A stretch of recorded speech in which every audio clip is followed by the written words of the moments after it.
Hello, everybody. It's Dr. John Ayudtud, and good day to all of you. Yeah, I want to continue telling you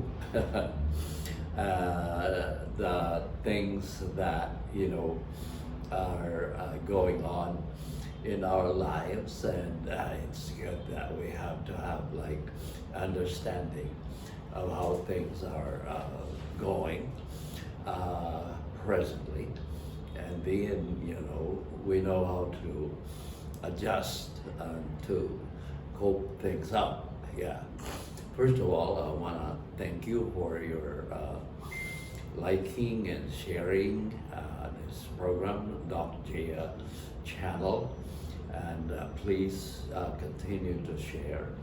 And sometimes I thought, just like talking English, since I guess most of our watchers understand English in a way.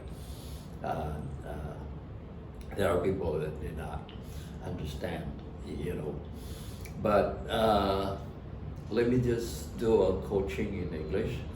And our program is called The Reason for Being with the Superminds University. Yeah, we've been doing this since 2011. Yeah, and we had many students who are now, older. They were young. Now they're in their late 30s and early 40s. Yeah, and they're doing very well. And first of the things that I was telling them is the law of assumption.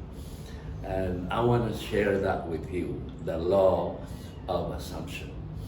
We live with principles, and facts. And the most important thing really is our personal philosophy. And personal philosophy is our outlook in life, our understanding and how we conceive things, how we understand things, and then how we project ourselves, as we go on in life. I have to repeat it again that life is really all about existence, existence in the flesh. Yeah. Of course, if we say existence in the spirit, still do not know how to exist in the spirit without the flesh. I think that it's possible that we can be spiritual, living spiritually, but we have to have a body, we have to have the flesh, because without the flesh we cannot live, without the body we cannot live, we cannot exist. And if there is some sort of a spirit existing by themselves, we don't know, and we don't have the science of that. But of course, existence is on the flesh and on the body. That's why it's very important that we understand that the body is actually the main thing. Life is in the body. It's the body that has that life, and if you don't take care of that body, then that life can go. Like if the body gets sick, then life can go.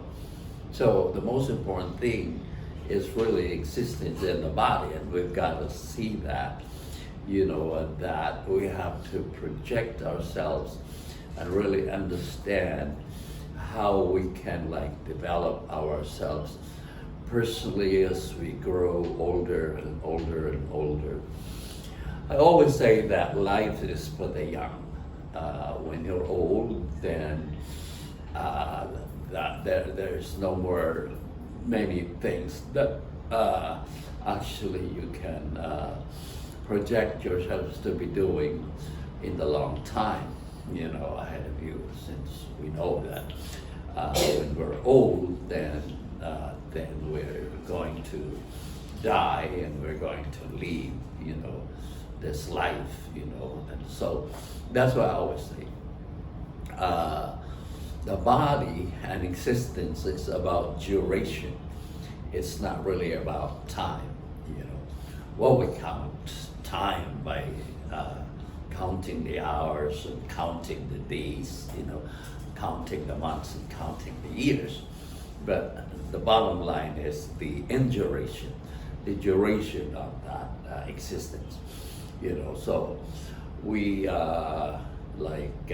last long and longer when we take care of the body, when we take care of our blood pressure, so to speak, our cardiovascular system, our kidney, where we actually excrete, our colon, where we actually excrete the dirt that we have accumulated in our body, and the water that we drink to come out in urine.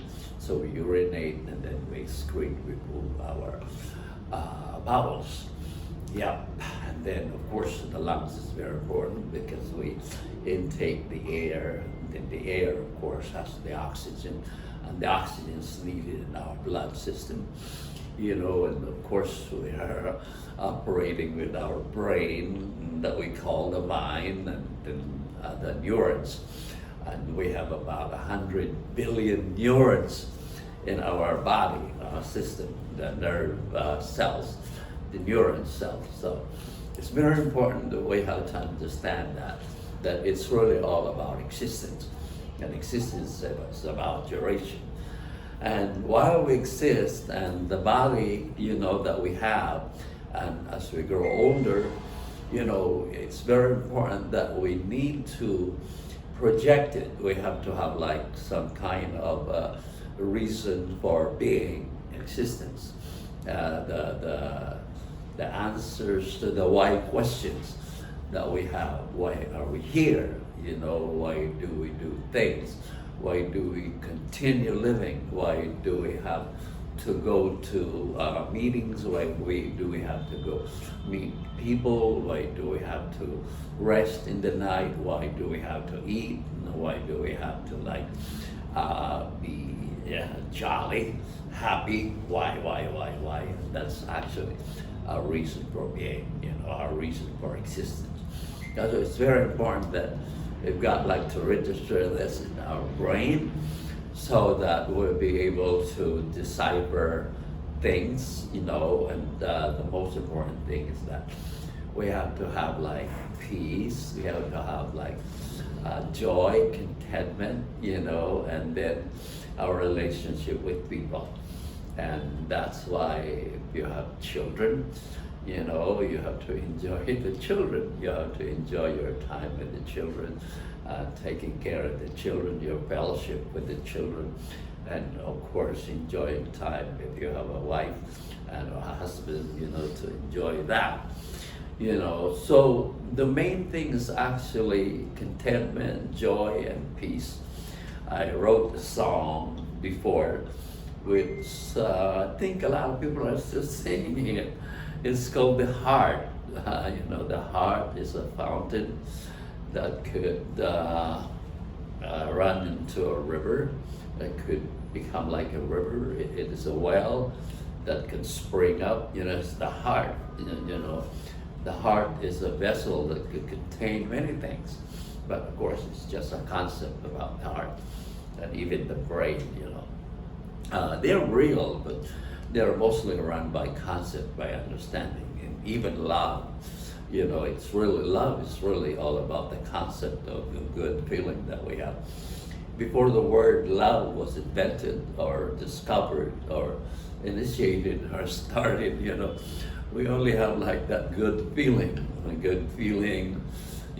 So life is really all about that good and the bad, the wrong and the right, and the good and the evil. We say that, So that's why we have to have that understanding of how things are, the reason for our existence, and the answer to the why questions that we have, it's very important that we have to see how things are as long as we have this life. You know, when we get older, like me, I'm getting there, you know, and praying that God will still let me live longer, so I continue to just like experience life, experience existence, experience that joy. You know, at any time the life can go, you know, in different ways, you know, in an accident or in a fire or in an earthquake, and just like what took place in Turkey, where I think it's about 50,000 people already died. Oh my goodness, that's unthinkable. How would you understand that? How would you try to like digest that 50,000 people dying, you know, in less than a month? You know, in a very quick moments of 7.8 intensity of earthquake. And then all of the buildings, the tall buildings were like crumbling down, tumbling down, and just like it pinned a lot of people and it killed a lot of people. So that is really sad, you know. But what I'm saying is life can actually go. And even young people can also go, you know. And that's why it's very important that we have to like see and how this existence continue. And then it's very important that you have to have like that contentment, that joy, that peace, that understanding of how things are, you know. And you have to have like ample money, of course. So that's why you have to really like understand how to work around with material things in order to, you know, live happily. Because it's really all about existence and your reason for being, your projection. So I just want to like share that with you. You know, that it's very important to take care of the body, because the body is where life is. You know, it's not life the main thing, but the body is the main thing. Of course, it's life. Generally, we call it life, but of course, it's really all about the existence of the body, and the enjoyment that we do is through the body. Without the body, we cannot even enjoy food, we cannot enjoy the water, so we take a shower, you know, and so on and so forth. Yeah, so it's very important that we've got like to have that kind of rulership and subjection, a rulership, you know, where we have domination, we have control over our mind. So I was thinking, some people actually think that they cannot control their anger, they cannot control their negative emotion, negative feeling, thing like that, you know. But no, you can actually control it. You can divert your thing. That's why my main technology in the supermind systems is the QRD and the AOS. QRD is quick right decision, and then AOS, the art of segregation. So when you receive information, when you receive thoughts, when you receive words, you know, that's being spoken to you, you know, you have to like understand the AOS thing, the art of segregation, where you know how to segregate things, you know, and then you have to understand about quick right decision. It has to be right, and the decision should be right, and it should be quick, because you know some things you cannot wait. You have to decide right away. It's just like driving. When you drive and somebody crosses the street, you cannot just run the person and say, "Oh, I ran the person." No, you have to be quick. You have to just stop. Now, so it's very important that you really have to have that rulership, control of your emotion, control of your feeling. You know, day to day, you know, in our existence is really all about like dissection and seeing how things are, and the AOS, the art of segregation, and segregating things are. And that's why the most important coaching and lesson that I teach to my students is actually about scheming and evading. You scheme, you evade. You know, in life, you move on, you continue moving. That's scheming. Scheming is like creating things that will actually make you better and succeed better in the future. You scheme, you know, you do a lot of schemes. and then you evade, you just like get away from things that will damage you. That's not good, So you scheme, you evade. And so in Tagalog, we call it utakan, iwasan. Gamitin mo utak mo, iwas ka. Gamitin mo utak mo, iwas ka. So, huwag ka makikipag-argue, then I'll argue. Nobody wins an argument. Yep, so that's all I can share with you. I'm Dr. John Ayudtud, and please share Doc Jaya channel, and you continue to just share and like. And if you have comments, just leave your comments on our YouTube or our Facebook channel. Thank you so much. Lord bless.